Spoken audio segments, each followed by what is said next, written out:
Le 23 janvier 2023 a été publié pour la deuxième année consécutive le rapport annuel sur l'état du sexisme en France, commandé par le Haut Conseil à l'égalité entre les femmes et les hommes, et ses conclusions sont inquiétantes. Premièrement, et de manière générale, les Françaises et les Français estiment dans leur immense majorité, c'est-à-dire à 93%, que les femmes et les hommes ne connaissent pas le même traitement dans au moins une des sphères de la société, travail, espace public, école ou famille. Et c'est dans le monde du travail que cette inégalité est perçue par la population comme la plus flagrante. 74% des sondés estiment que les femmes et les hommes n'y sont pas égaux en pratique.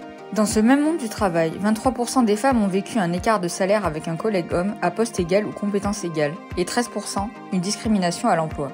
D'un point de vue sécuritaire, 9 femmes interrogées sur 10 affirment anticiper les actes et les propos sexistes des hommes et adoptent des conduites d'évitement pour ne pas les subir. Ainsi, on apprend que 55% d'entre elles renoncent à sortir et à faire des activités seules, et 52% d'entre elles renoncent à s'habiller comme elles le souhaitent. Aussi, 8 femmes sur 10 ont peur de rentrer seules chez elles le soir.